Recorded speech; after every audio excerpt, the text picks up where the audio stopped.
নমস্কার বন্ধুরা এবং আমার প্রিয় ছাত্রছাত্রীরা, আমি মানিক মণ্ডল তোমাদেরকে লিটারেচার স্টাডি অ্যাট হোম চ্যানেলে স্বাগত জানাই। আমরা টিচিং অ্যাপটিটিউডের কোয়েশ্চেন অ্যান্সার সিরিজ করছিলাম এবং তৃতীয় কোয়েশ্চেন অ্যান্সার সিরিজ হয়ে গেছে। এটি চতুর্থতম এবং আমরা প্রায় 2013 সাল অবধি প্রিভিয়াস ইয়ার কোয়েশ্চেনের আলোচনা হয়ে গেছে। আমরা আজকে 2014 থেকে আমরা আলোচনা শুরু করব। তো চলো শুরু করি।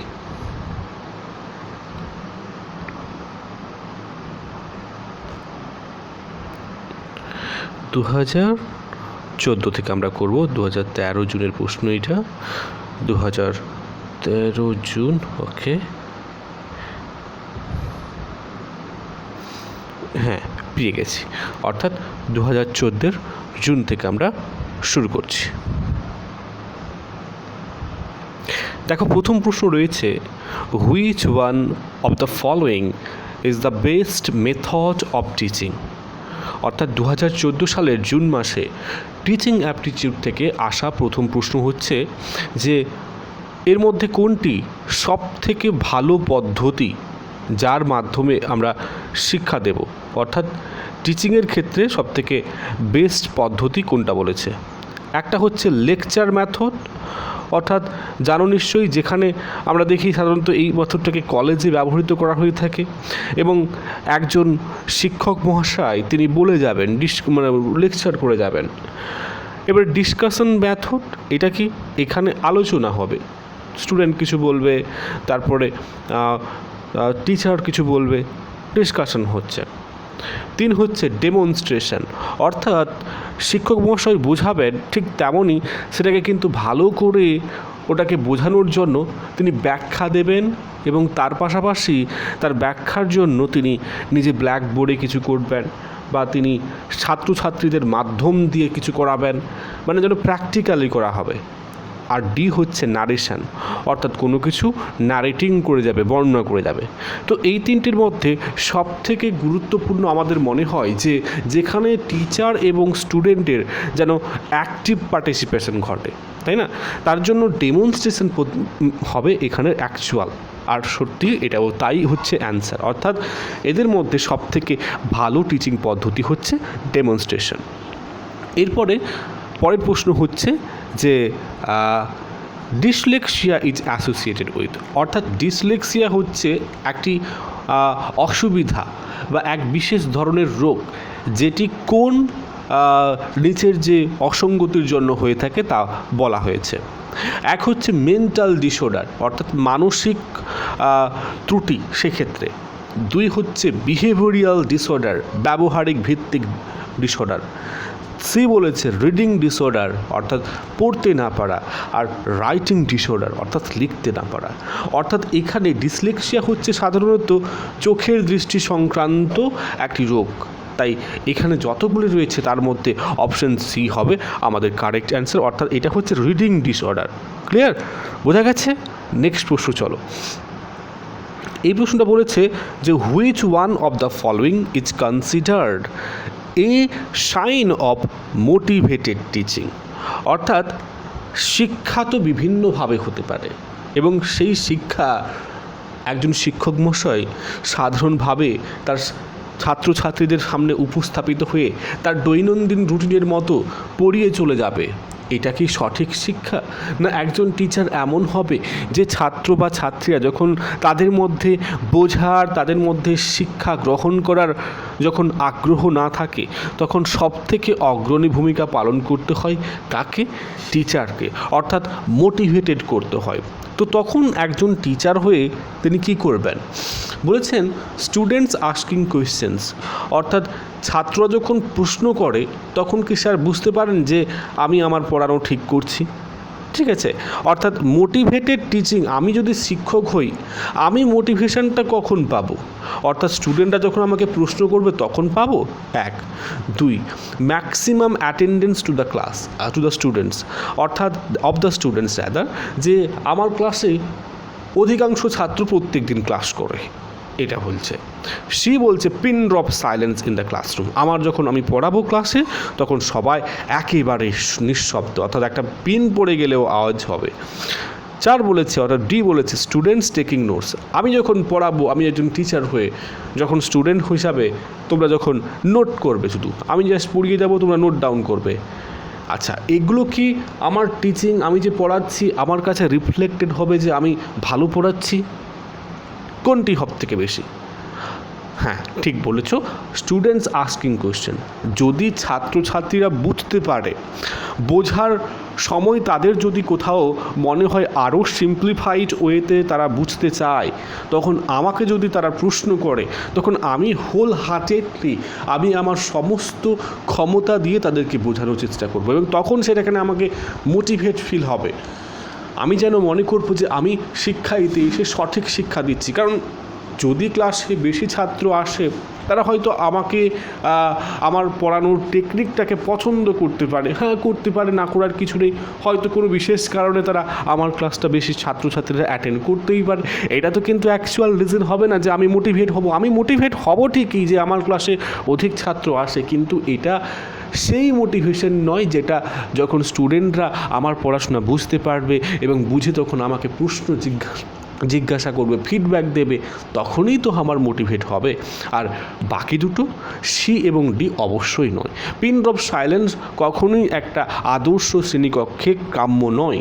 তাছাড়া যখন স্টুডেন্টরা শুধুমাত্র নোট নিয়ে নেবে, এটাও আদর্শ শ্রেণীকক্ষ শিক্ষা এবং শিক্ষা গ্রহণ এবং শিক্ষাদানের ক্ষেত্রে একটা বাধা বলে যেতে পারে। 4 নম্বর প্রশ্ন বলেছে, who among the following propounded the concept of paradigm. অর্থাৎ নিচের 4 জন আমরা দেখতে পাচ্ছি স্কলার রয়েছে, এডুকেশনালিস্ট রয়েছেন, তাদের মধ্যে কে প্যারাডাইমের ধারণাটি প্রদান করেছে। তো আগে প্যারাডাইম সম্পর্কে জেনে নাও। আমি সাইডে একটা চার্ট করে দিয়েছি, ওখানে দেখো। প্যারাডাইম হচ্ছে মডেল অফ সামথিং, কোনো কিছুর একটা model, or a very clear and typical example of something, কোনো কিছুর একটা নির্দিষ্টভাবে তার একটা উদাহরণ।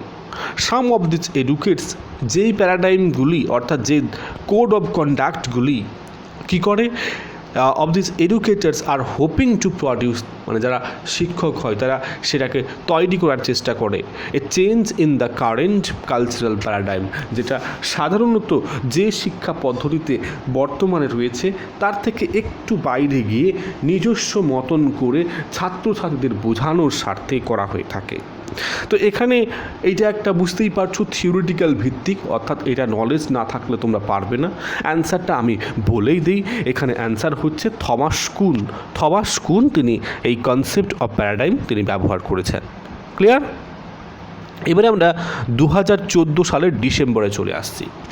2014 সালের ডিসেম্বরের প্রথম প্রশ্ন বলেছে, education is the manifestation of perfection already in man, what stated by.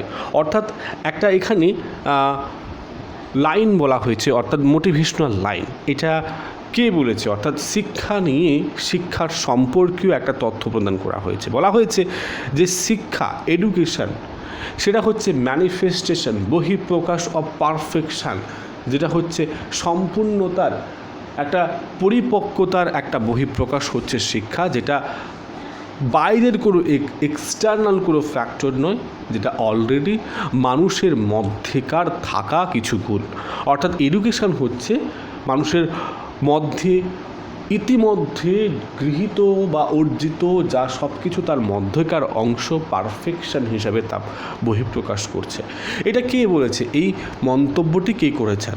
এটা একটা ইপোক মেকিং মন্তব্য, তোমরা জানো স্বামী বিবেকানন্দ তিনি এটা করেছিলেন। অর্থাৎ অ্যান্সার হচ্ছে স্বামী বিবেকানন্দ।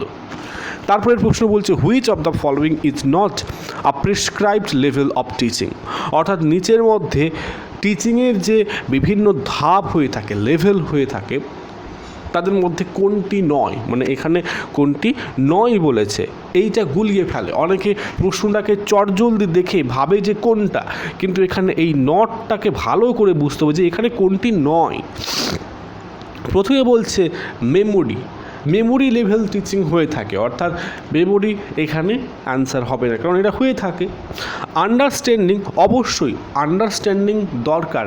আমরা যখন টিচিংয়ের ক্ষেত্রে দেখি অবশ্যই আন্ডারস্ট্যান্ডিং হচ্ছে, এবং রিফ্লেক্টিভও এটি একটা লেভেল অফ টিচিং। কিন্তু ডিফারেন্সিয়েশন বা পৃথকীকরণ এটা কোনো লেভেল অফ টিচিং নয়। তাই আমাদের এখানে ডিফারেন্সিয়েশন হচ্ছে কারেক্ট অ্যান্সার। পরবর্তী চলো, বলেছে maximum participation of students during teaching impossible through, এটাও একটা নেগেটিভ ওয়েতে প্রশ্ন, মানে প্রশ্নটাকে ঘুরিয়ে দেওয়া হয়েছে। বলেছে যে একটা কোনো প্রজেক্ট হতে পারে বা কোনো বিশেষ ক্ষেত্রে হতে পারে, স্টুডেন্টদের ওখানে পার্টিসিপেশান বা নিয়োগ বা যুক্তিকরণ বা তারা এসে যোগ দিচ্ছে ডিউরিং টিচিং, অর্থাৎ শিক্ষা যখন একজন শিক্ষক দিচ্ছে তখন স্টুডেন্টরা যে সবাই এসে যোগ দিচ্ছে, এটা কখন অসম্ভব হয়, কখন সম্ভব হয় বলেনি, এটা বলেছে টিচিং ইম্পসিবল বলেছে। কখন? এ বলেছে লেকচার মেথড, অর্থাৎ লেকচার মেথডের মাধ্যমে। 2 বলছে ডেমনস্ট্রেশন মেথড, সি বলছে ইন্ডাকটিভ মেথড, ডি বলছে টেক্সট বুক মেথড। অর্থাৎ আমি যখন এই যে 4টি মেথড বললাম, এখানে সবথেকে বেশি ছাত্রছাত্রী নিয়ে যদি আমি পড়াশোনা বা পড়াই, তাহলে সেক্ষেত্রে কিন্তু লেকচার মেথড কিন্তু কার্যকরী। আমি বলে যাব, আমি সামনে অনেক অগণিত ছাত্র থাকবে, তারা শুনে যাবে, এটা লেকচার মেথড কিন্তু খুব কার্যকরী, তাই না? তবে আমি এটাকে টিক মারলাম, এটা সঠিক উত্তর ভেবে নিও না, ওকে। তবে বি বলছে, নেক্সট চলে আসো ডেমনস্ট্রেশন মেথড। আমি যখন কিছু ব্যাখ্যা করব হাতে নাতে কিছু উপাদান নিয়ে, হাতে নাতে কিছু থিওরিটিক্যাল এলিমেন্ট নিয়ে, টিচিং এইডস নিয়ে করব, তখন ডেমনস্ট্রেশন মেথড হয়। কিন্তু সেই ক্ষেত্রে আমি অগণিত ছাত্রছাত্রী নিতে পারবো না, কারণ প্র্যাকটিক্যাল যখন করব তখন আমাকে মুষ্টিমেয় কয়েকজনকে নিয়ে তাদেরকে হাতে নাতে করাতে হবে। তাই এই ক্ষেত্রে আমি বলবো যে ম্যাক্সিমাম ছাত্র পার্টিসিপেশনকে ব্যবহার করা কিন্তু সম্ভব নয়। ডেমনস্ট্রেশন মেথড এখানে কারেক্ট অ্যান্সার হওয়ার যোগ্য রয়েছে। তারপরগুলো দেখে নিই।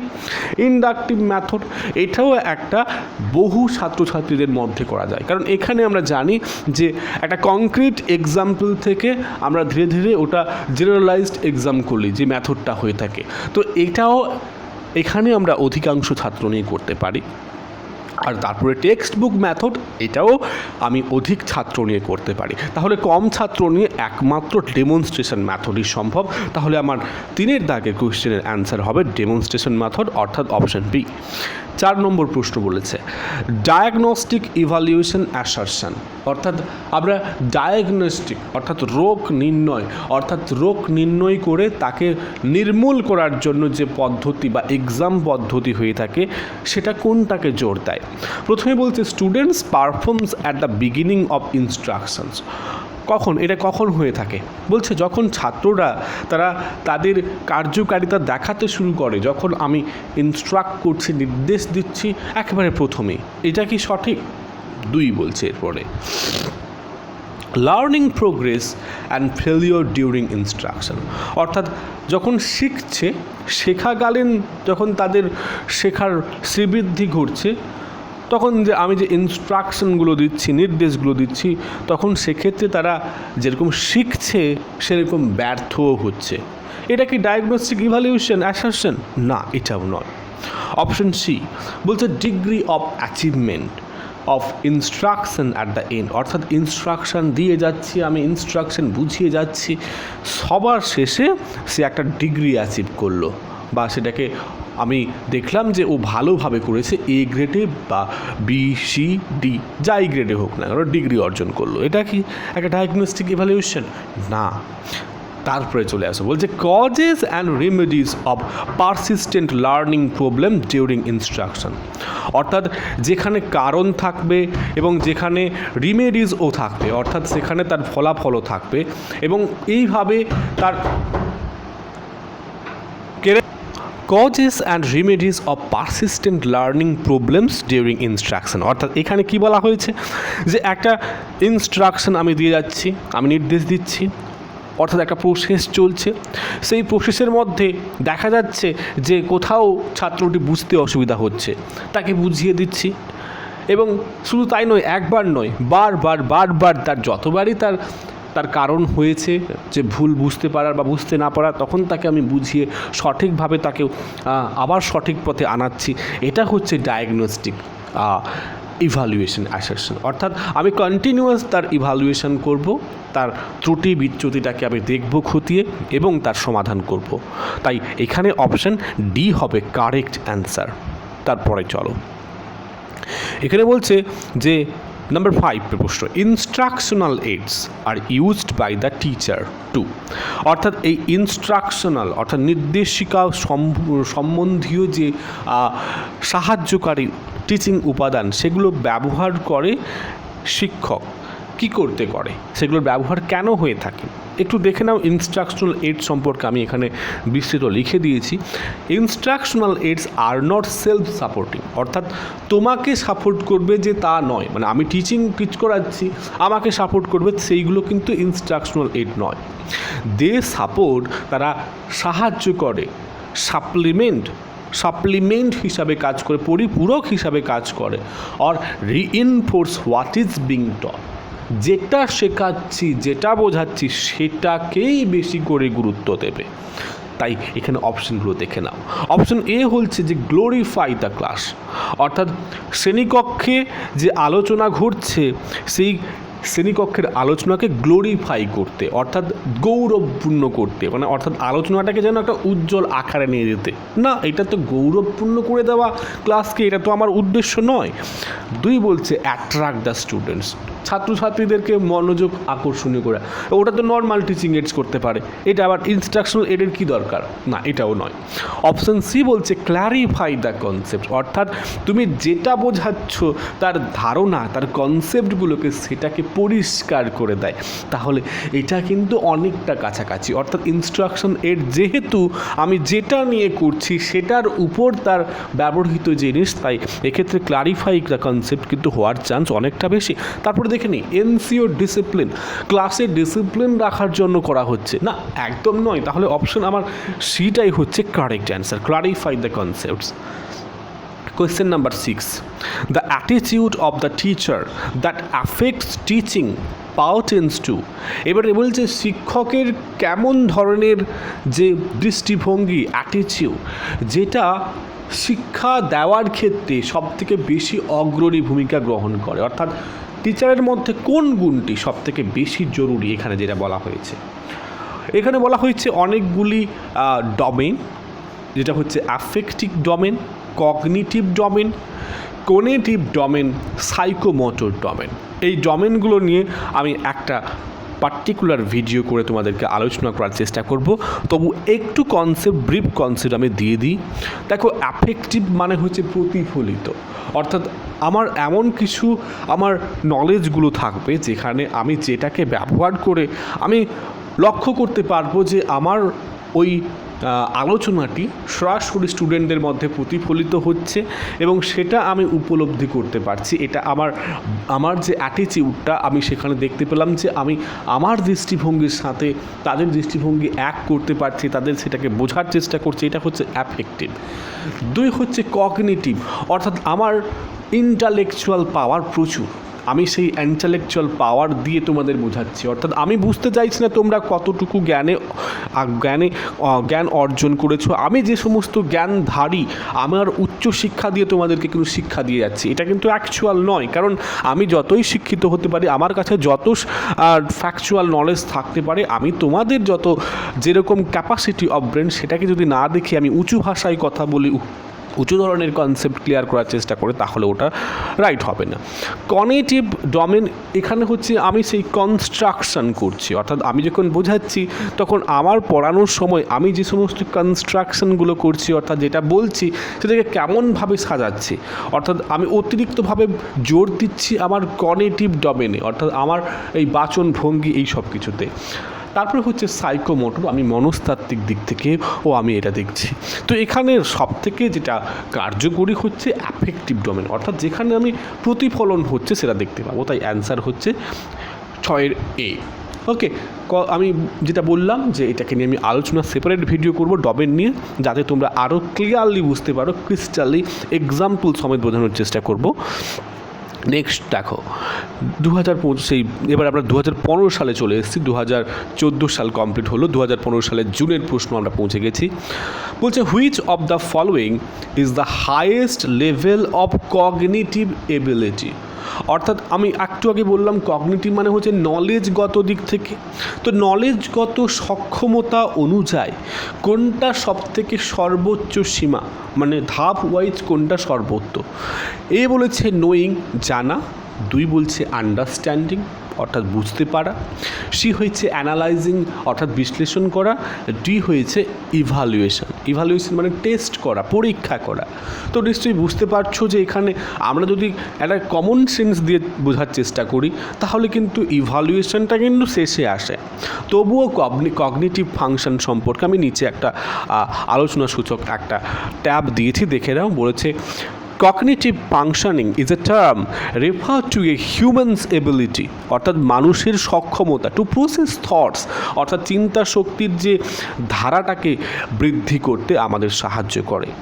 It is the ability, এটা হচ্ছে একটা সক্ষমতা of an individual, একজন পার্টিকুলার লোকের to perform the various mental activities, বিভিন্ন মানসিক কর্মকাণ্ড করতে। Most closely অধিকাংশভাবে অ্যাসোসিয়েটেড যুক্ত রয়েছে with learning and problem solving অর্থাৎ শেখা এবং সমস্যা সমাধানের ক্ষেত্রে। আমরা ব্লুমের নাম শুনেছি।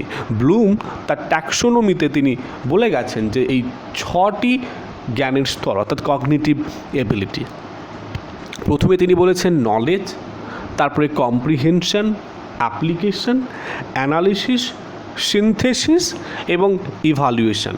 তো অবশ্যই বুঝতে পারছো আমাদের অ্যান্সার এখানে অবশ্যই ডি হবে। তারপরে বলেছে which of the following factors does not impact teaching. ভালো করে বুঝবে যে কোনটি নিচের মধ্যে কোনটি ইম্প্যাক্ট ফেলে না। ইম্প্যাক্ট ফেলে সেটা বলা হয়নি, ইম্প্যাক্ট ফেলে না বলা হয়েছে শিক্ষার ক্ষেত্রে, অর্থাৎ প্রভাব ফেলে না।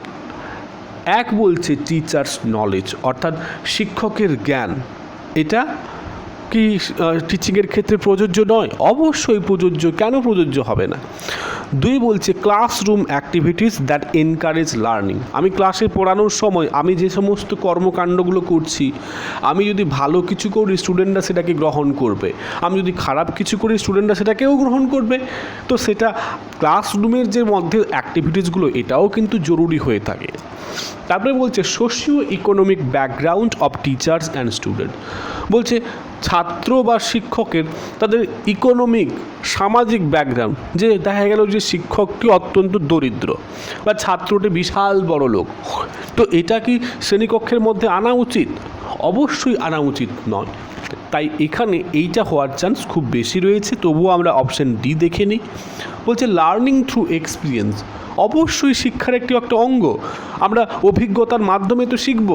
তাই আমাদের এখানে যেটি হবে না অর্থাৎ ডাজ নট ইম্প্যাক্ট টিচিং, এটা হচ্ছে সি সোশিও ইকোনমিক ব্যাকগ্রাউন্ড।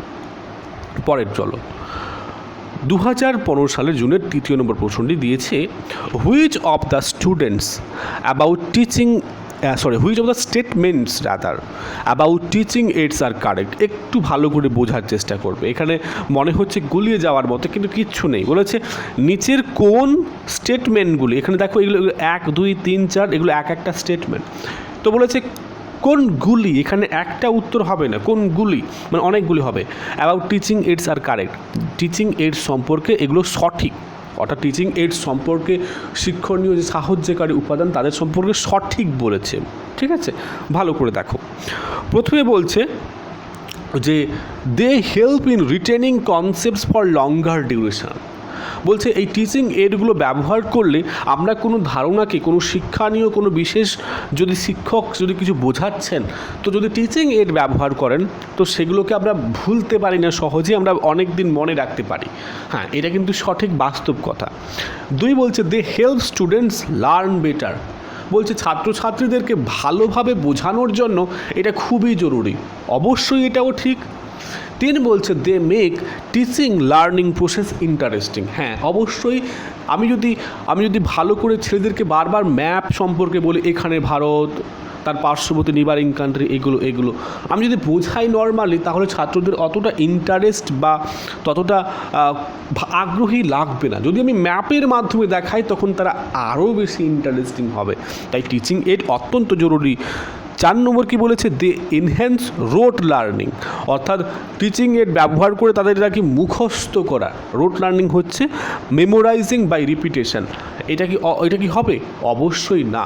অর্থাৎ টিচিং এড কখনো মুখস্থ পদ্ধতিকে কিন্তু কখনো সাপোর্ট করে না। তাই আমাদের এখানে যে অ্যান্সারগুলি রয়েছে, আমরা দেখলাম যে 1, 2, 3 কারেক্ট, তাই না? দেখব কোন অপশনে রয়েছে 1, 2, 3। দেখো 3-এর দাগে বি অপশনে কিন্তু তার রয়েছে, তাই আমাদের কারেক্ট অ্যান্সার হচ্ছে অপশন বি। ঠিক আছে? এই রকম প্রশ্ন, এই রকমভাবে প্রশ্নগুলো কিন্তু আসে। অর্থাৎ টিচিং অ্যাপটিটিউড থেকে প্রশ্ন সহজ, কিন্তু সেটাকে একটা ইন্টারেস্টিং, আকর্ষণীয় এবং একটু কঠিনের দিকে ছুঁড়ে দেয়। অর্থাৎ তোমাকে টিচিং এবিলিটি, তোমার মানসিক বিকাশটাকে দেখা হয় এন্ট্রি পরীক্ষায়। পরের প্রশ্ন চলো। বলেছে আবার সেই একই ধরনের প্রশ্ন, techniques used by a teacher to reach include, অর্থাৎ আমরা দেখব কোন টেকনিকগুলোকে টিচার সব থেকে বেশি ব্যবহার করে এবং যেটাকে টিচিংয়ের ক্ষেত্রে গ্রহণযোগ্য ধরা হয়েছে। দেখো কি বলেছে, যে লেকচার মেথড। হ্যাঁ, টিচার এটা করে থাকে, লেকচার মেথড করে থাকে।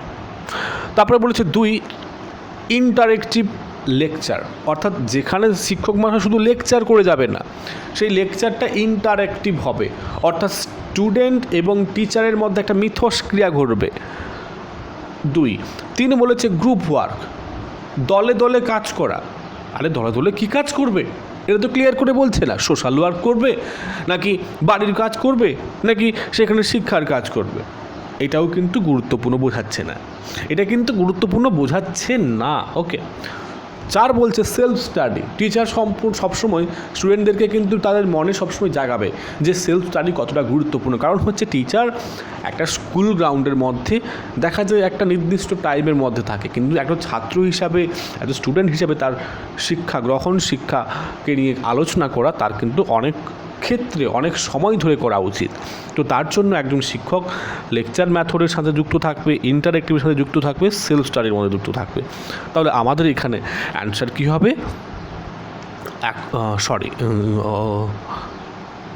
একটু দেখে নেওয়া যাক, সেলফ স্টাডিটা কি হবে? অবশ্যই না, একটু বোঝা উচিত ছিল আমাদের। এখানে গ্রুপ ওয়ার্কটা আমরা একটু সব ক্ষেত্রে দেখছিলাম না, সব ক্ষেত্রে দেখলে হবে না। গ্রুপ ওয়ার্ক এখানে অর্থাৎ একটা ক্লাসরুমের মধ্যে ঘটে। একটু কোশ্চেনটাকে আমরা একটু আলাদাভাবে দেখছিলাম না, এখানে একটু ভালোভাবে দেখলে হবে না। এখানে গ্রুপ ওয়ার্কটা বোঝানো হয়েছে একটা শ্রেণীকক্ষের মধ্যে। তাহলে টিচার এইগুলো কিন্তু করতে পারবে, এইগুলো কিন্তু কোনটা করতে পারছে না, সেলফ স্টাডিটা কিন্তু টিচার কিন্তু সেখানে নিয়োগ থাকছে না। ওকে, তাই একটু এখানে কোশ্চেনটা একটু ভালো করে বোঝার ক্ষেত্রে আমার অসুবিধা হচ্ছিল। তো এখানে অপশন কিন্তু দেখা যাচ্ছে যে প্রথম 3টি একটা টিচার ইনক্লুড করতে পারে তার শিক্ষার ক্ষেত্রে, কিন্তু সেলফ স্টাডিকে ইনক্লুড করতে পারে না। তাই এখানে আমাদের অপশন এ হবে, 1, 2, 3, 4টা হবে না। ক্লিয়ার? ওকে, নেক্সট চলো, নেক্সট প্রশ্ন দেখি। বলেছে achievement test are commonly used for the purpose of dash. এই 4টি অপশন দিয়েছে, কোনটি? অ্যাচিভমেন্ট টেস্টটাকে কোন বিশেষ ক্ষেত্রে ব্যবহার করা হয়ে থাকে একটু দেখে নেওয়া যাক। অ্যাচিভমেন্ট টেস্ট কি বলছে? It is a test developed skill of or knowledge. এটা হচ্ছে একটা স্কিল যেটা হচ্ছে নলেজ or develop skill করতে, অর্থাৎ দক্ষতা বাড়াতে করা হয়ে থাকে। The most common type of achievement test is a standardised test developed to measure skills and knowledge learned in a given grade level। একটা নির্দিষ্ট গ্রেড লেভেলে সেখানে স্কিল, দক্ষতা এবং নলেজ যে কতটা হয়েছে তা মেজার করার জন্য করা হয়ে থাকে। ইউজুয়ালি থ্রু প্ল্যান্ড ইনস্ট্রাকশন, অর্থাৎ এখানে আমি বলবো না যে তোমরা এটা পড়ে আসবে এবং তার থেকে পরীক্ষা নেব, এটা বলবো না। আমি যদি নর্মালি করে দিই তাহলে কিন্তু এটা হবে না। এখানে কিন্তু প্ল্যান্ড প্রি প্ল্যান, যে তোমাদের এইটুকু সিলেবাস দেওয়া হলো তার উপর থেকে পরীক্ষা হবে, এইরকম হয়ে থাকে। Such as training or classroom instruction, আর এগুলো সাধারণত ট্রেনিংয়ের ক্ষেত্রে হয়ে থাকে এবং ক্লাসরুম ইনস্ট্রাকশন, অর্থাৎ ক্লাসে যখন শিক্ষক বলে দেবে যে এই ভিত্তিক পড়াশোনা হবে, পরীক্ষা হবে, ব্যাস এরকম হচ্ছে অ্যাচিভমেন্ট টেস্ট। অর্থাৎ আমরা যে বলি অ্যাচিভমেন্ট, আমাদের নিশ্চয়ই দেখবে প্রত্যেকটা মাধ্যমিক স্তর, উচ্চ মাধ্যমিক স্তর এবং গ্র্যাজুয়েশন আর পোস্ট গ্র্যাজুয়েশন স্তর, এগুলোর ক্ষেত্রে কিন্তু আমাদেরকে কিন্তু নির্দিষ্ট ধারা বেঁধে দেওয়া হয়, ইনস্ট্রাকশন দেওয়া হয়, প্ল্যান্ডভাবে তার পরীক্ষা হয়ে থাকে। তাই এগুলোও হচ্ছে একটা অ্যাচিভমেন্ট। তাই এখানে অপশানগুলো দেখে নিই। Making selection for a specific job, এই অ্যাচিভমেন্ট টেস্ট হলো কোনো চাকরির ক্ষেত্রে সিলেকশন পদ্ধতির ক্ষেত্রে ব্যবহৃত একটি উপাদান, না এটা নয়। বি বলেছে selecting candidates for a course, কোনো ছাত্রছাত্রীকে কোনো বিশেষ কোর্সের ভর্তি করার সময় তাদেরকে বাছার পদ্ধতি হিসেবে অ্যাচিভমেন্ট টেস্ট করা হয়, না অবশ্যই করা হয় না। সি বলা হয়েছে যে আইডেন্টিফাইং স্ট্রেংথস, ছাত্রছাত্রীদের মধ্যে তাদের কোনটা বেশি স্ট্রং পয়েন্ট, অর্থাৎ খুব ভালো পয়েন্ট, অ্যান্ড উইকনেস এবং দুর্বলতা, এটাকে দেখার জন্য, না এটাও নয়। কারণ একটা পরীক্ষা নিশ্চয়ই পরিমাপ করে দিতে পারে না তার এই স্ট্রেংথ এবং উইকনেস। অপশান ডি বলছে assessing the amount of learning after teaching, অর্থাৎ কোনো কিছু পড়ানোর পর আমি যদি সেখান থেকে জিজ্ঞাসা করি, প্রশ্ন করি, তাহলে ওই পড়ানো থেকে যে জিজ্ঞাসা হচ্ছে ওটা কিন্তু অ্যাচিভমেন্ট টেস্ট, অর্থাৎ সে কতটা অর্জন করেছে, তার থেকে কতটা সে শিখেছে, এটা হচ্ছে অ্যাচিভমেন্ট টেস্টের মূল লক্ষ্য। তাহলে হচ্ছে assessing the amount of learning after teaching, এটা হচ্ছে কারেক্ট অ্যান্সার। কোয়েশ্চেন নাম্বার 6 বলছে a good teacher is one who, একজন ভালো শিক্ষক তিনি কি বা তিনি কেমন হবেন? বলেছে যে গিভস ইউজফুল ইনফরমেশান, যে ছাত্রকে সারাক্ষণ তিনি ভালো করে যেগুলো ভালো ভালো তথ্য সেগুলোকে দেবে, সেটা হচ্ছে একজন ভালো শিক্ষক? না, খুব একটা হ্যাঁ উচিত, কিন্তু অতটা নয়।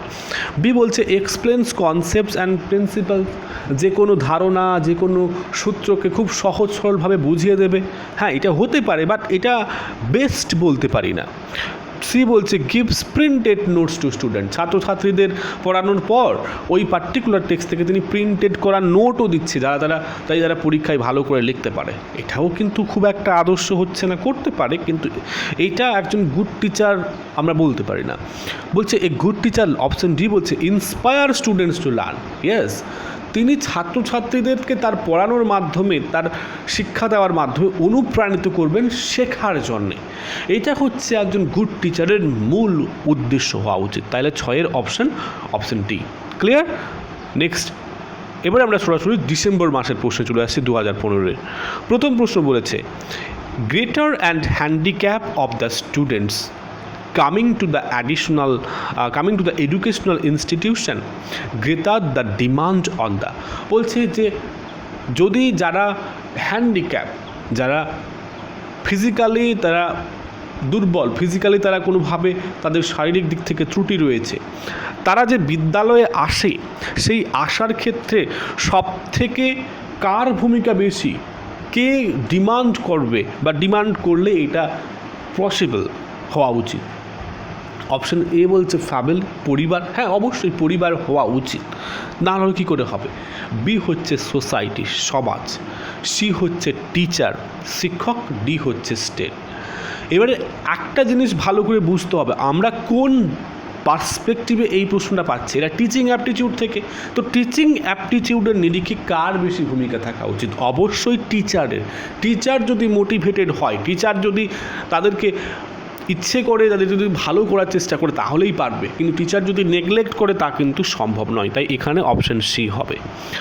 আবার সেই কোনগুলিকে নিয়ে আমাদের কিন্তু করতে হবে 2 নম্বর প্রশ্নটি। বলছে হোয়াট আর দ্য ক্যারেক্টারিস্টিক্স, কোন বৈশিষ্ট্যগুলি of continuous and comprehensive evolution, অর্থাৎ ক্রমবর্ধমান যে পরীক্ষা হয়ে থাকে এবং সেই ইভ্যালুয়েশন টেস্ট করা হয়ে থাকে, সেক্ষেত্রে আমরা কোন কোন বৈশিষ্ট্যগুলিকে আমরা ধরবো এই কন্টিনিউয়াস অ্যান্ড কম্প্রিহেন্সিভ ইভ্যালুয়েশনে।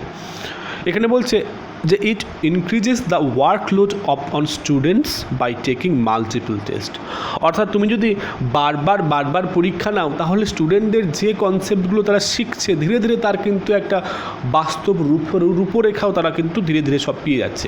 তো এর ফলে ওয়ার্কলোডটা যেটা স্টুডেন্টের উপরে থাকে তা কিন্তু একটু বেড়ে যায়, কারণ হচ্ছে তাদেরকে সবসময় পড়তে হচ্ছে পরীক্ষার জন্যে।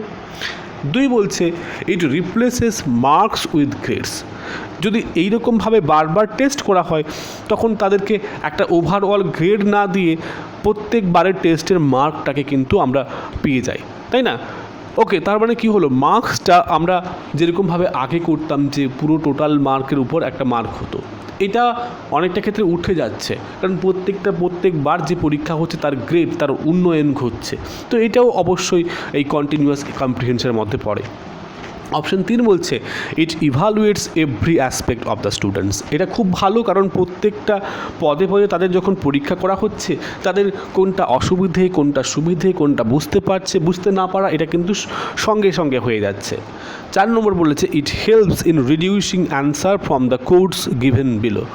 এটা একটা অড বলছে, দেখো বলছে যে এই পদ্ধতি নাকি যে উত্তর হয়ে থাকে সেই উত্তরগুলোকে কমাতে সাহায্য করে যে কোডগুলি দেওয়া থাকে তার থেকে। না, এটা কখনোই সম্ভব নয়, কারণ অ্যান্সার কমে যাওয়া, অ্যান্সার বেড়ে যাওয়া, অ্যান্সার এগুলো কখনোই সম্ভব নয়। কন্টিনিউয়াস করলে যে পড়া কমে যাবে তা নয়, বরং তা পড়া বাড়ে, কারণ পড়া ক্রমবর্ধমান চলতে থাকে। তাই এখানে আমাদের 2-এর দাগে আমরা অপশন আমরা যেটা দেখব, অর্থাৎ যেটা হচ্ছে অপশন 1, 2, 3 কারেক্ট হচ্ছে।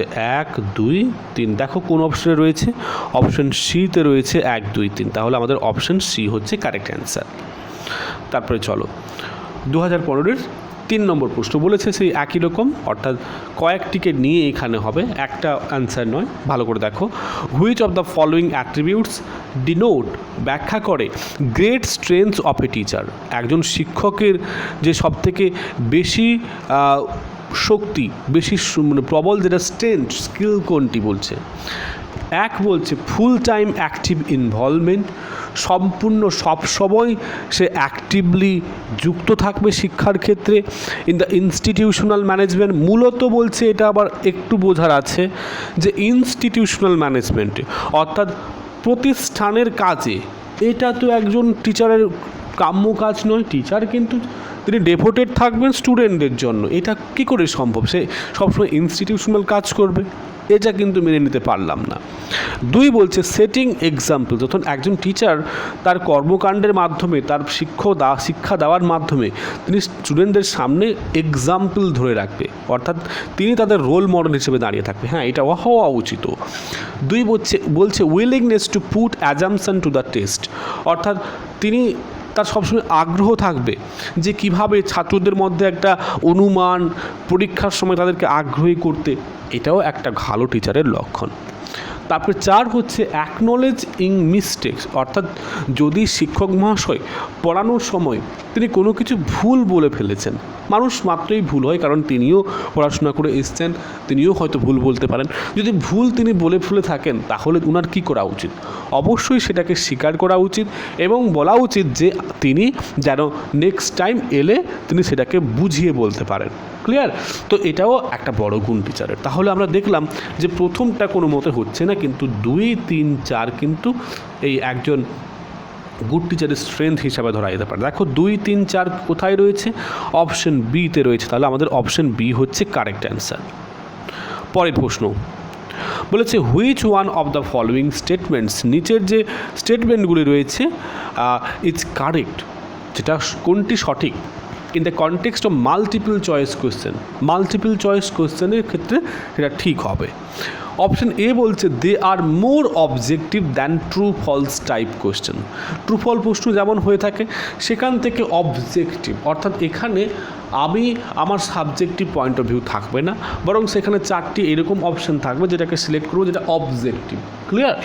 তারপরে এটা এটা ট্রু ফলস কোশ্চেনের থেকে আরও অবজেক্টিভ, ওকে, মোর অবজেক্টিভ। এখানে তার থেকেও আরও সহজ হয়ে থাকে, কারণ দেখো ভালো করে দেখো, ট্রু ফলসে আমাদেরকে ভাবতে হয়, সাবজেক্টিভ ভিউজ লাগাতে হয়, কিন্তু এখানে তো অবজেক্টিভ, এখানে 4টি অপশন থাকবে, আমি টিক মারবো শুধু, তাহলে এখানে আমার সাবজেক্টিভ ভিউ দরকার হচ্ছে না। এটা কিন্তু অনেকটাই সঠিক, বলতে গেলে প্রায় সঠিক। বাকিগুলো দেখি, দে আর লেস অবজেক্টিভ দ্যান এসে টাইপ কোয়েশ্চেন্স।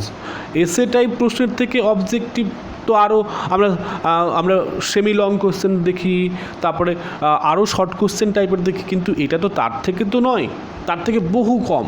তো এটাও অনেকটা কাছাকাছি বলবো না, তবে কাছাকাছি। Okay, they are more subjective than short answer type question. অবশ্যই সাবজেক্টিভ কোনোভাবে হবে না। সাবজেক্টিভ মানে হচ্ছে যেখানে আমার ভাবনা চিন্তা থাকে, তাহলে অপশন সিও হবে না, ডিও হবে না। দেখো ডিও বলে দিয়েছে সাবজেক্টিভ পয়েন্ট অফ ভিউ। তাহলে আমাদের এখানে অপশন সবথেকে বেশি যেটা কারেক্ট লাগছিল option A, they are more objective than true false type of question. Clear? Next দেখো question number 5, what is required for good teaching. একজন ভালো শিক্ষক বা ভালো শিক্ষার ক্ষেত্রে সবথেকে কোনটা বেশি গুরুত্বপূর্ণ? ডায়াগনোসিস মানে হচ্ছে এই যে একটু আগে বলেছিলাম কজ এবং রিমেডি দেখবে একজন টিচার। বি বলছে রিমেডি, শুধু রিমেডিতে হবে না, ডাইরেকশন মানে পথ দেখাবে, ফিডব্যাক মানে হচ্ছে তার রিটার্ন অ্যান্সার পাবে না। এই তিনটে কোনোভাবেই হবে না, অপশন কিন্তু অপশন এই হবে, অর্থাৎ ডায়াগনোসিস হবে। ক্লিয়ার? 2015 কমপ্লিট। এবার আমরা 2016তে যাচ্ছি। বলছে which set of learner characteristics, অর্থাৎ যারা শেখে লার্নার, তাদের কোন ক্যারেক্টারিস্টিক্সগুলো, কোন বৈশিষ্ট্যগুলি মে বি কনসিডার্ড হেল্পফুল, যেগুলোকে খুব সাহায্যকারী উপাদান হিসেবে ধরা হয়ে থাকে in designing effective teaching learning system. একটা কার্যকরী টিচিং লার্নিং, শিক্ষাদান এবং শিক্ষা গ্রহণ, এই যে পদ্ধতিটাকে ভালো একটা পর্যায়ে নিয়ে যাবে। তো এখানে কোন কোন গুণগুলি থাকা উচিত লার্নারের মধ্যে, একজন শিক্ষা যে গ্রহণ করবে স্টুডেন্টের মধ্যে থাকা উচিত, এটা অত্যন্ত গুরুত্বপূর্ণ। ঘাবড়ে যাওয়ার কিছু নেই, অত্যন্ত এই অনেকগুলো এক্সাম্পল আছে বলে যে আমি ঘাবড়ে যাব তা কোনোভাবেই কাম্য নয়। ওকে, দেখে নেওয়া যাক কী রয়েছে। দেখো, এক বলছে প্রায়র এক্সপিরিয়েন্স, পূর্বতন অভিজ্ঞতা থাকা উচিত। একজন স্টুডেন্টের মধ্যে পূর্বের অভিজ্ঞতা না থাকলে কিন্তু আমি সাবজেক্টটাকে যদি নতুনভাবে ইন্ট্রোডিউস করি তার বোঝার ক্ষেত্রে খুব অসুবিধা হবে। তার মানে আমরা বলতে পারি যে ওই পার্টিকুলার সাবজেক্টে প্রায়র এক্সপিরিয়েন্স থাকাটা খুবই জরুরি একজন লার্নারের ক্ষেত্রে। অপশন কী বলছে? Interpersonal relationships of learners family friends. বলছে যে শিক্ষা গ্রহণ করতে এসছে স্টুডেন্ট, সেই স্টুডেন্টদের সাথে তার পরিবারের অন্যান্য বন্ধুদের সাথে সম্পর্ক থাকা উচিত। এটা এখানে কোনোভাবে কাম্য নয়। কেন? আরে কার কী সম্পর্ক, বাইরের সম্পর্ক, এখানে কী করতে আসবে? তাহলে এটা অবশ্যই হবে না। তিনি বলছে ability of learners in respect of the subject. দেখবে অনেক ছাত্র আছে পার্টিকুলার ফিল্ডে সে কিন্তু খুব ভালোভাবে বুঝতে পারে, ভালোভাবে তার ওটা ইন্টারেস্ট জায়গা, অনেকের গণিত ভালো লাগে, অনেকের ইংরেজি ভালো লাগে, তাই এটাও একটা অত্যন্ত গুরুত্বপূর্ণ উপাদান হতে পারে টিচিং লার্নিংটা ইফেক্টিভ করার জন্য, অর্থাৎ ability of the learners also important. তারপরে বলা হচ্ছে যে স্টুডেন্টস ল্যাঙ্গুয়েজ ব্যাকগ্রাউন্ড, হ্যাঁ এটাও একটা গুরুত্বপূর্ণ ভূমিকা গ্রহণ করে, কারণ ছাত্রছাত্রী যদি ভাষাটাকে সঠিকভাবে বুঝতে না পারে তাহলে কিন্তু ইফেক্টিভ লার্নিং হবে না, অর্থাৎ কমিউনিকেটিভ যেটা গ্যাপ সেটা থাকলে কিন্তু এফেক্টিভ কমিউনিকেশন কখনো সম্ভব নয়। তাই স্টুডেন্টস ল্যাঙ্গুয়েজ ব্যাকগ্রাউন্ডটাও অত্যন্ত গুরুত্বপূর্ণ হয়ে যায়। তারপরে বলছে interest of students following the prescribed dress code. আরে কোন ধরনের পোশাক পরে আসে সেই ড্রেস কোডের প্রতি ইন্টারেস্ট থাকলে কি ইফেক্টিভ একটা টিচিং লার্নিং হয়ে যাবে? না, কোনোভাবেই সম্ভব নয়। তারপর 6 বলছে motivational orientation of the students, অর্থাৎ ছাত্রছাত্রীদের মধ্যে একটা অভিমুখ থাকবে যেখানে টিচার স্টুডেন্টরা একে অপরকে মোটিভেট করবে। আমরা জানি যে মোটিভেট মানে যে কাউকে শুধু বড়রা যে ছোটোদেরকে করতে পারে তা নয়, স্টুডেন্টরাও করতে পারে, আবার টিচাররাও করতে পারে। তাই এটা একটা ইফেক্টিভ কমিউনিকেশনের বা ইফেক্টিভ টিচিং লার্নিংয়ের একটা উপাদান বলতে পারে। তাহলে আমাদের অপশান কী দাঁড়াচ্ছে? 1, 2, 4, 6, তাই না? 1, 2, 4, 6 কোথায় রয়েছে দেখো? 1-এর দাগে, অর্থাৎ বির দাগে অপশানে, অর্থাৎ বি এর অপশানটা আমাদের এখানে কারেক্ট অ্যান্সার। বোঝা গেছে? চলো নেক্সট যাই। নেক্সট এবারে আরও একটু নতুন ধরনের একটা টিচিং অ্যাপটিটিউড। দেখো এটা রিজনিং টাইপের। দেখো অ্যাসারশন আছে, রিজন আছে, অর্থাৎ একটা বিবৃতি, একটা তার যুক্তি। তো দুটোকে আমাদেরকে ভালো করে দেখতে হবে, তারপরে অপশানগুলো ভালো করে দেখতে হবে। দেখো কি বলছে, অ্যাসারশন কি বলছে, the purpose of higher education, উচ্চশিক্ষার যে উদ্দেশ্য সেটা কি, ইজ টু প্রমোট, অর্থাৎ ছড়ানো, কি ছড়ানো, ক্রিটিক্যাল অ্যান্ড ক্রিয়েটিভ থিঙ্কিং, মানুষদের মধ্যে ক্রিটিক্যালি ভাবার চিন্তাধারা, ক্রিয়েটিভ থিঙ্কিং অর্থাৎ গঠনশীল সম্পন্ন তার ভাবনা চিন্তা, এটা স্টুডেন্টদের মধ্যে ডেভেলপ করানো এই এবিলিটিগুলো। অ্যাসারশন আমাদের একেবারে ঠিক মনে হচ্ছে, তাই না?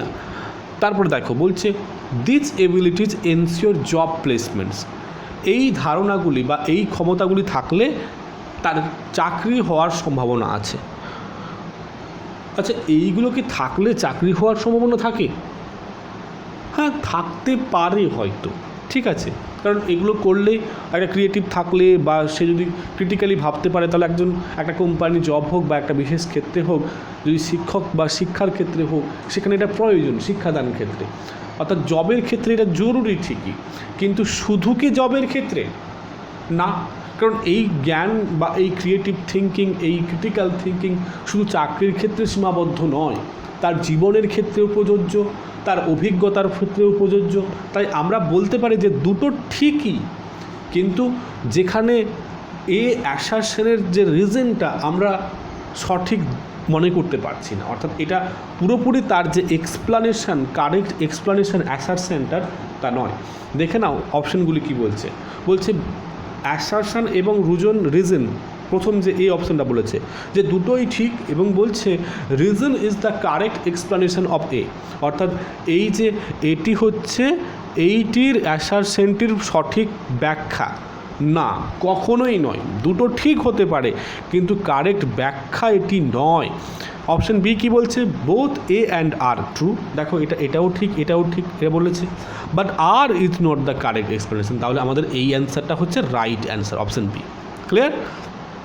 নেক্সট চলো, এখানে আবার একটু ইন্টারেস্টিং বলেছে যে দুটো সেট দিয়েছে, সেট 1 এবং সেট 2, দুটোর মধ্যে মিল করাতে বলেছে। আমি একে একে চলে আসি।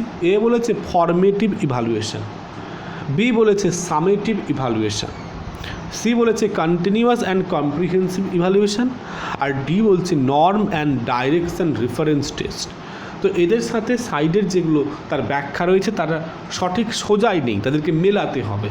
তো দেখে নেওয়া যায় কি রয়েছে, বলেছে evaluating cognitive and co cognitive aspects with regularity, অর্থাৎ প্রায়শই এটাকে চেক করা হবে। অর্থাৎ এখানে কন্টিনিউয়াস কথাটা কিন্তু খুব জরুরি মনে হচ্ছে, কন্টিনিউয়াস কিন্তু হয় এখানে, তাই না? তবুও দেখা যাক আর কি হতে পারে। কন্টিনিউয়াস যে হতে পারে তার তো আর কোনো হতে পারে না যে তা এমন নয়।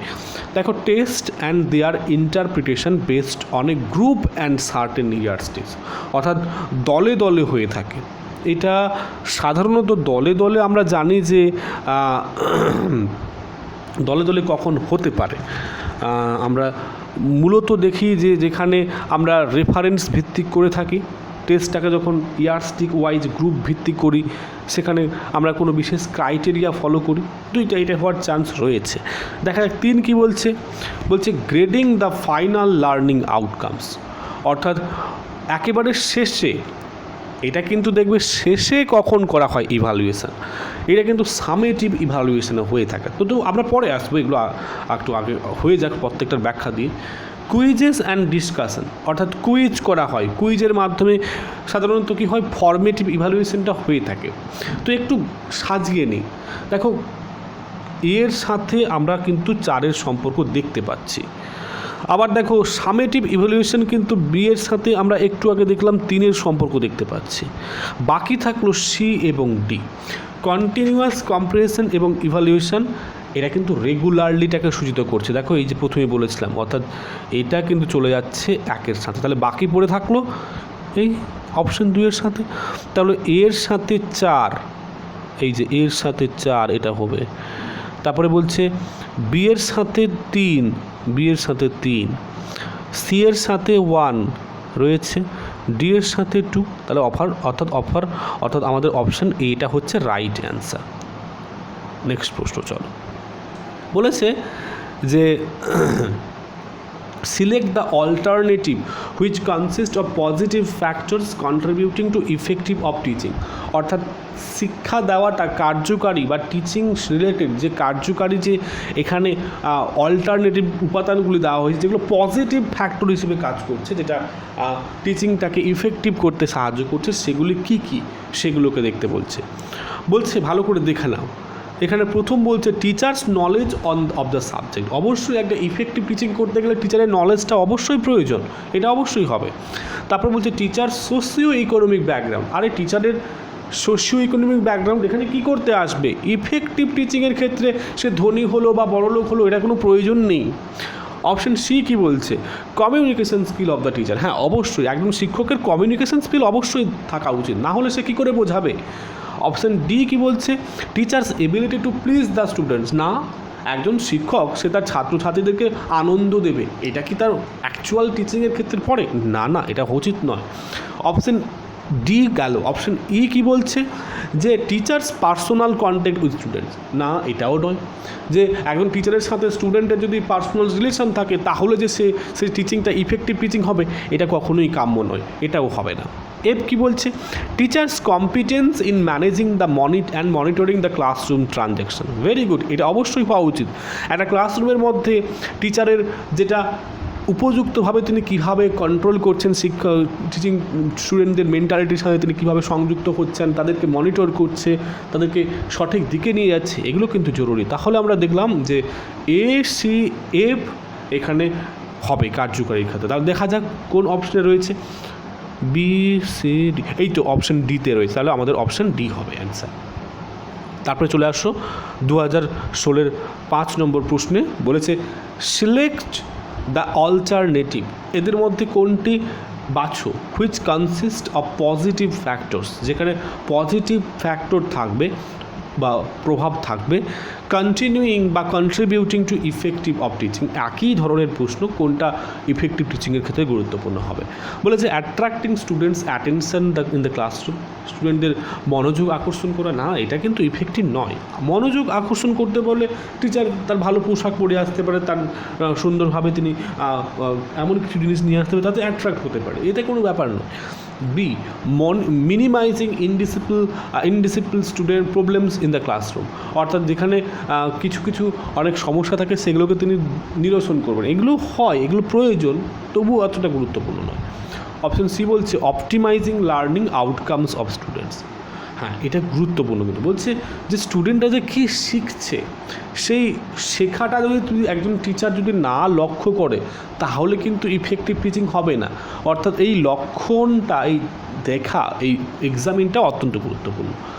অপশান ডি বলছে effective engagement of students in learning. স্টুডেন্টদেরকে শিক্ষা গ্রহণের ক্ষেত্রে তাদেরকে ভালোভাবে যুক্ত করা, এটাও গুরুত্বপূর্ণ। তবে সব থেকে এগুলো সবগুলোই কিন্তু পজিটিভ টিচিংয়ের ক্ষেত্রে গুরুত্বপূর্ণ। তবে ইফেক্টিভলি যেটা কাজ করছে optimising learning outcomes of the student, অর্থাৎ অপশন সিটা এখানে correct answer. Question number 6, as a teacher, একজন শিক্ষক হিসাবে select the best option to ensure your effective presence in the classroom.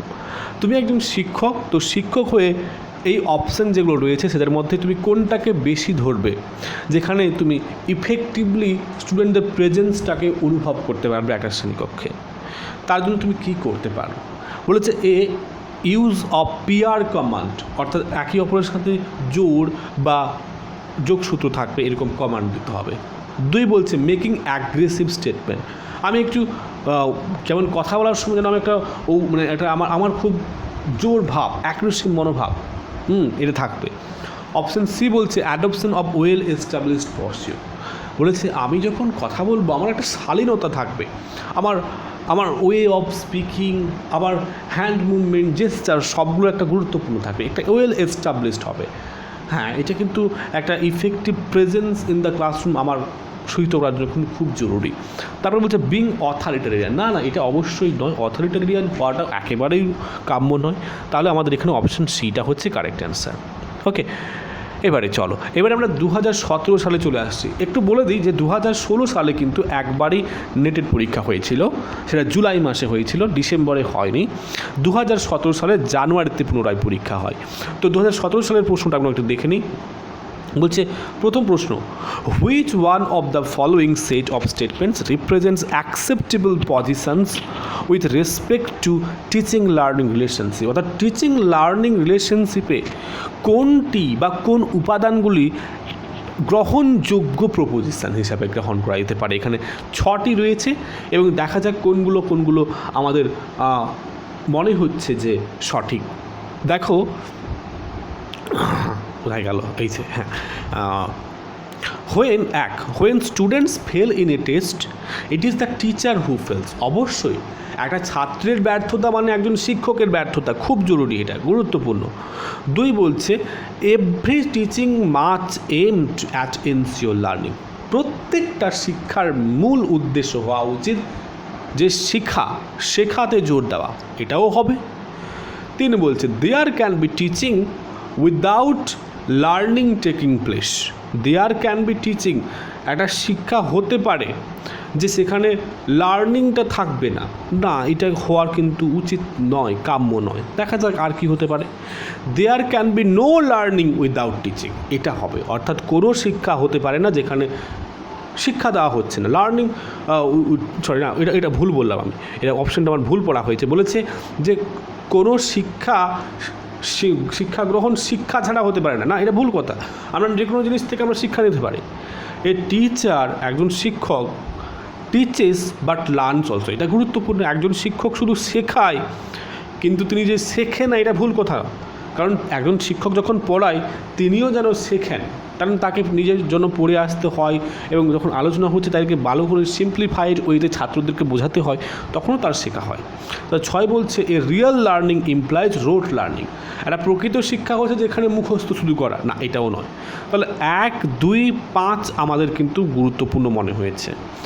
দেখি কোন অপশানে রয়েছে 1, 2, 5, 1, 2, 5, না রয়েছে ঠিকই, কিন্তু দেখতে পাচ্ছি যে এখানে 4টি করে অপশান রয়েছে, মানে 1, 2, 5 এটাতে আছে, 1, 2, 5 এটাতেও আছে, তাহলে কোনটা হবে? হ্যাঁ 6টা তো হবে না, 6টা দেখলে যে রোট লার্নিং তো অবশ্যই, তাহলে এটা তো হচ্ছে না, অপশান বিটা হচ্ছে। তাহলে আমাদেরকে কি 3 নম্বর অপশানটা কারেক্ট হবে? দেখি আরেকবার দেখি। There can be teaching without learning taking place, হ্যাঁ হতে পারে, তো টিচিং হতে পারে, টিচিং আমি শিক্ষা দিতে পারি, সেখানে যে লার্নিং অর্থাৎ কেউ শিখতে পারবে এটা তো হতেও না পারে, আমি পড়ালাম কেউ শিক্ষাটা নিল না, এটা তো হতে পারে, অবশ্যই হতে পারে। তাই এখানে 1, 2, 3, 5 অপশান বিটা হচ্ছে।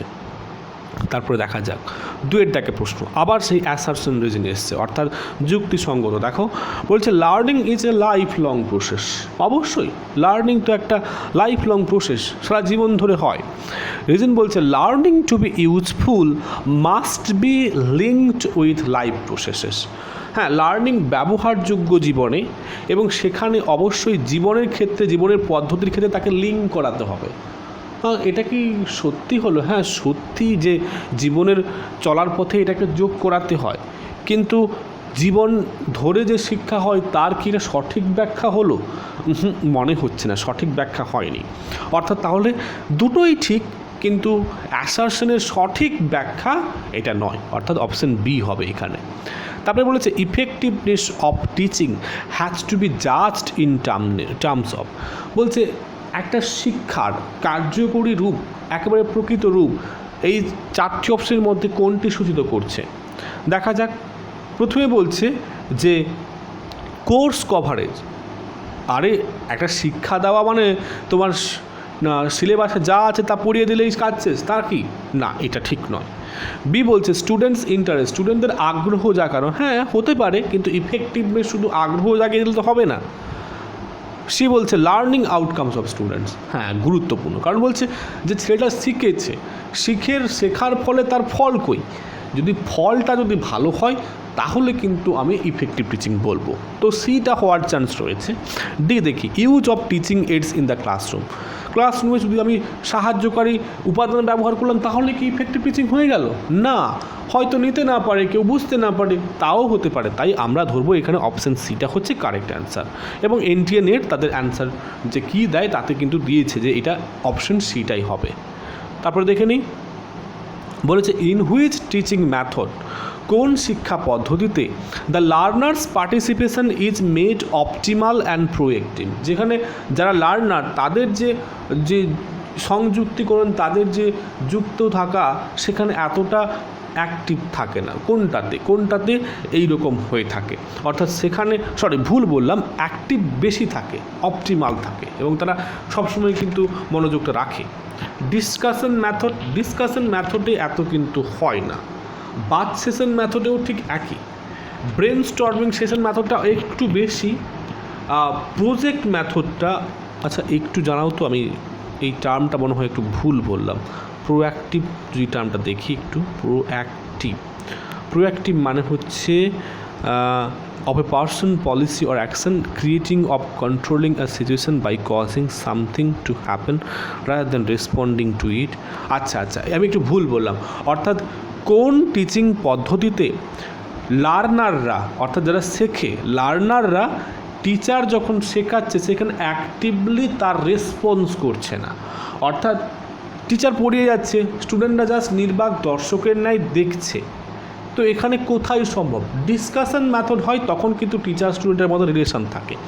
বাথ সেশন মেথডেও হয়, ব্রেন স্টর্মিংয়ে তো অবশ্যই হয়, কিন্তু প্রজেক্ট মেথডে যখন প্রজেক্টের ভাবে দেখানো হয়, প্রজেক্টার করা হয়, তখন কিন্তু স্টুডেন্টদের কিন্তু বলার থাকে না, তারা শুধু দেখে। তাই এটাই হবে অ্যাকচুয়াল অ্যান্সার। ওকে, তারপরে 5-এর দাগে আসি। বলছে one of the most powerful factors, কোনটা সবথেকে শক্তিশালী উপাদান হিসেবে দাঁড়াচ্ছে? কিসের affective teaching effectiveness is related to, অর্থাৎ সেই একই টিচিংয়ের ক্ষেত্রে ইফেক্টিভনেসের ক্ষেত্রে কিন্তু প্রয়োজনীয় বা সবথেকে জরুরি হচ্ছে social system of the countries, দেশের সামাজিক পদ্ধতি, না এটা নয়। Economic status of the society, অর্থনৈতিক, না এটাও নয়। প্রিভেলিং পলিটিক্যাল সিস্টেম, তৎকালীন রাজনৈতিক সিস্টেম, না এটাও নয়। অবশেষে রয়েছে সঠিক উত্তর এডুকেশনাল সিস্টেম, অর্থাৎ এডুকেশনাল সিস্টেমটা জরুরি। ওকে, আজকে আমরা এইটুকু আলোচনা করলাম 2017 অবধি। আমরা এর পরবর্তী সময়ে 2019, 2020 অবধি যত প্রশ্ন রয়েছে, টিচিং অ্যাপটিটিউড থেকে যত প্রশ্ন এসেছে তা আলোচনা করব। ওকে, যেহেতু 2021-এ কিন্তু পরীক্ষা হয়নি, পরীক্ষা হবে এই তো রিসেন্টলি আসছে, তাই আমরা এই অবধি আলোচনা করব। তারপরে আমরা সরাসরি চলে যাব পরবর্তী ইউনিট, অর্থাৎ আমরা টিচিং অ্যাপটিটিউড থেকে আমরা প্রিভিয়াস ইয়ার কোয়েশ্চেন আমরা নেক্সট ক্লাসে কমপ্লিট করব। ঠিক আছে, সবাই ভালো থেকো, সুস্থ থেকো, সাবধানে থেকো। ধন্যবাদ।